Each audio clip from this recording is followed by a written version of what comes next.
The absence of smiles in vintage photos. Unraveling the reasons. Have you ever noticed that people in old photographs rarely smiled? There are several intriguing historical reasons behind this phenomenon. One of the most prominent reasons for the lack of smiles in early photographs is the extended exposure time required.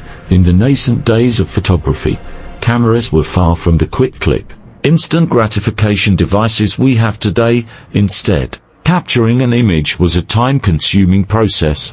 On average, it took approximately 20 minutes for a photograph to develop.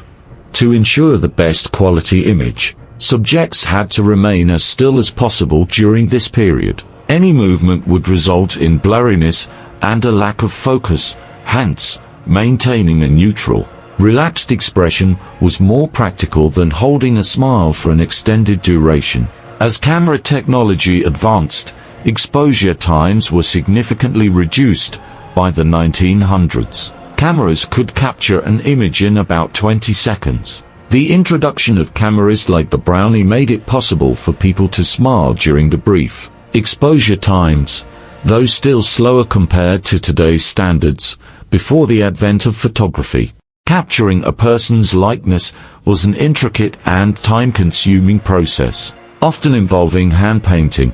The act of having one's portrait taken was associated with special occasions and commemorations, such as birthdays or achievements. This tradition persisted even with the arrival of photography.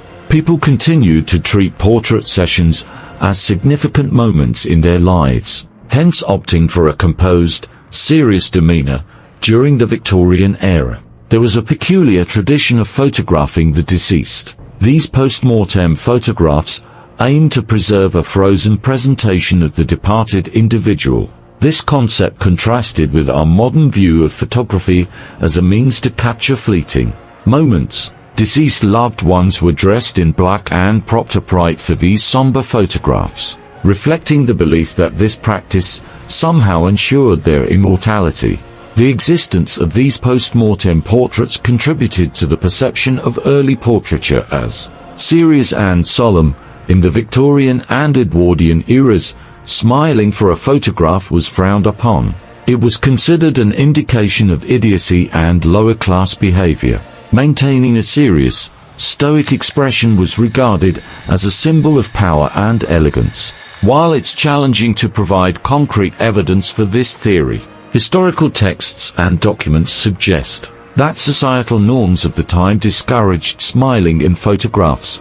In summary, the absence of smiles in vintage photos can be attributed to a combination of technological limitations, the significance of portraiture, the peculiar practice of photographing the deceased, and prevailing social norms. Together, these factors created a unique photographic aesthetic that continues to intrigue us today.